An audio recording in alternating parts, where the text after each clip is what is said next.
Will you be among the 8%? You're a voice actor. You're an entrepreneur.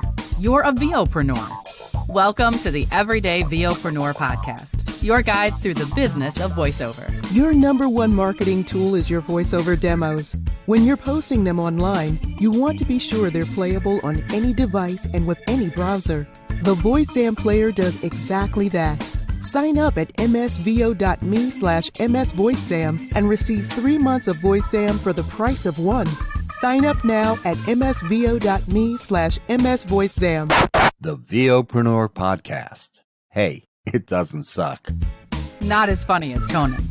Not as cute as Seth Meyers. Not as smart as Colbert. But he's one of us, and that counts for something. Here's Mark Scott, the original Everyday VOPRENEUR. Hello and welcome to another episode of the Everyday VOPRENEUR podcast, your guide through the business of voiceover. When you listen to this episode, we are going to be into the second or third week of January. Let me ask you a question. How are you doing on your goals? Did you know that about 80% of the population that sets goals in January have already given up on those goals by February? 80%. Here's some other statistics you might find interesting. 83% of the population doesn't actually even set goals. 14% have a plan in mind, but the goals aren't written down.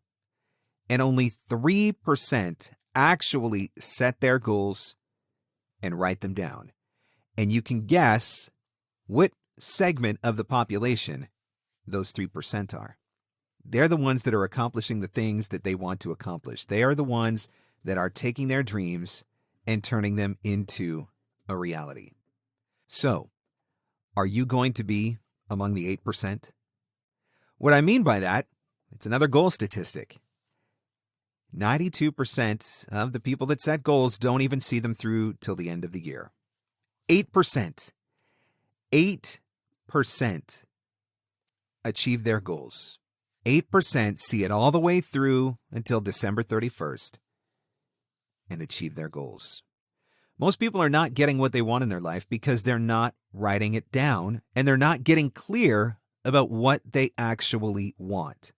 I'm running a mastermind group in 2020, and in the last few weeks of December, I met for an hour with each member of that mastermind group.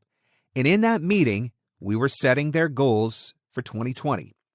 Some of them had never even set goals before, so this was a new experience. Some of them had an idea of some of the things that they wanted to accomplish, but didn't really know how to turn it into goals. And some of them, very much on board with the whole goal thing, do it every year. They totally understand it. So in the hour that I spent with each one of them in their session, we took the things that they thought that they wanted to accomplish, we flushed them all out, and we set some hard and fast goals. And it was a really fun experience because for some people, they came in, they knew exactly what they wanted. They knew exactly the direction that they were going. Everything was good. For others, they came in and they thought they wanted to go in a particular direction. But by the time we were done the session, they realized that, no, that wasn't where they wanted to go at all. They were setting goals on what they thought they wanted, but not specifically on what they really wanted. Or setting goals on what they thought they needed to do, but not really setting the goals on what they wanted to do. So the first thing that you have to do is get clear about what you want. Ask yourself the tough questions. Figure it out. And then set the goals that are going to get you there. Write those goals down and then don't compromise.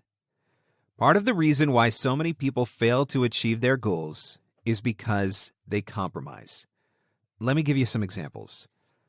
Let's say that your goal is to find 20 leads a day, and you want to do it 5 days a week, and you're going to do it for the entire year. This is how you are going to take your part-time voiceover business and turn it into a full-time voiceover business, or maybe this is the strategy that you are going to use to take your full-time business and really ramp it up. So you've set the goal for yourself.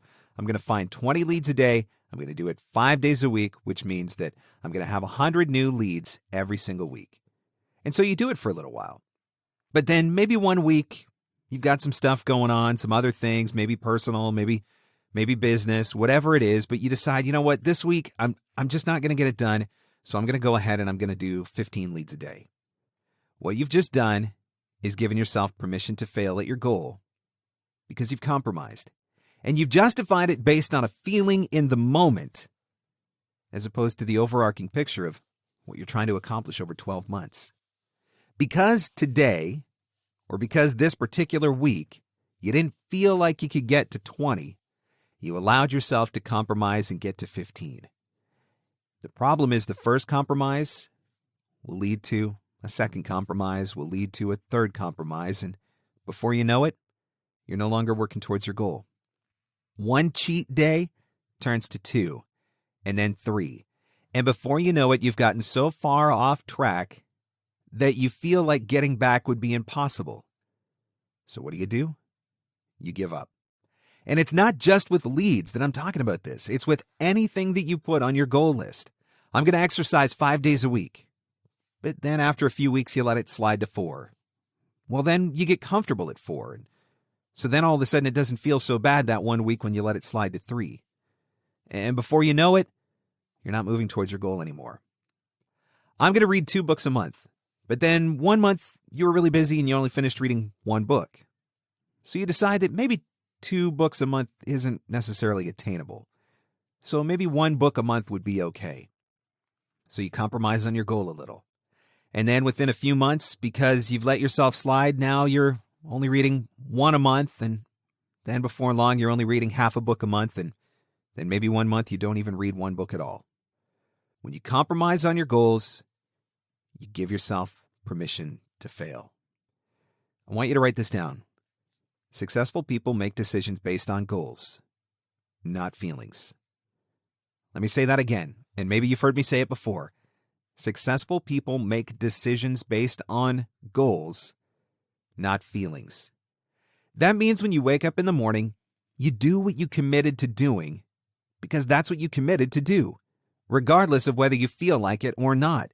This is a goal that you are working towards over the course of the year, whether that's finding a certain number of leads, building to a certain level of income, getting to a certain weight, doing a certain amount of exercise, reading a certain number of books, doesn't matter.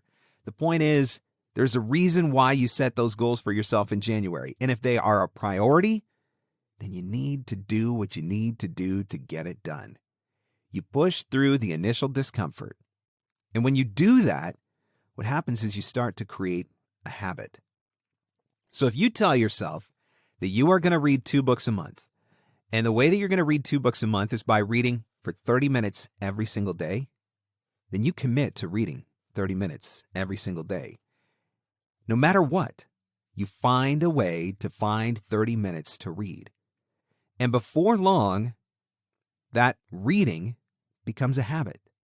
You don't have to think about brushing your teeth anymore. You just do it in the morning when you wake up. You go, you brush your teeth. It's part of your morning routine. It's become a habit. If you make action items from your goals become a habit, they become part of your routine.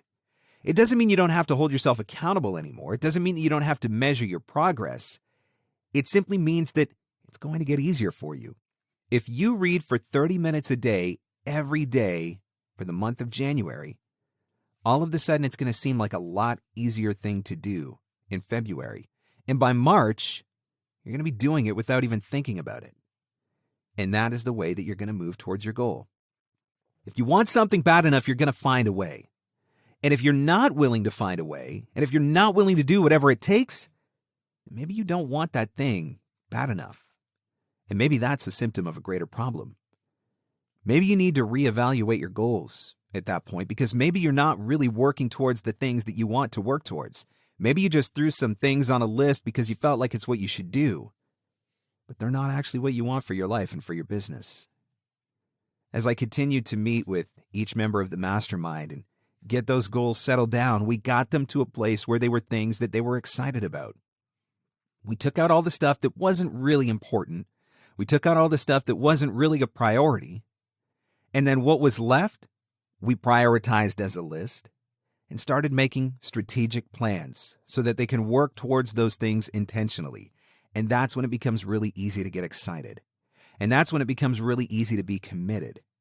And that's when you remind yourself that whether or not I feel like doing this today, I'm going to do it anyway. Because successful people make decisions based on goals, not feelings. Only 8 8% see their goals through to completion by the end of the year. Are you going to be one of the 8%? The Everyday VOPRENEUR podcast. Available everywhere fine podcasts are given away for free. Mostly, we think. Your number one marketing tool is your voiceover demos. When you're posting them online, you want to be sure they're playable on any device and with any browser. The VoiceZam player does exactly that. Sign up at msvo.me/msvoicezam and receive 3 months of VoiceZam for the price of one. Sign up now at msvo.me/msvoicezam. And sing. And that's a wrap. Thanks for hanging in. Thanks for hanging out. Want more VOPreneur goodness? Jump online at VOPreneur.com.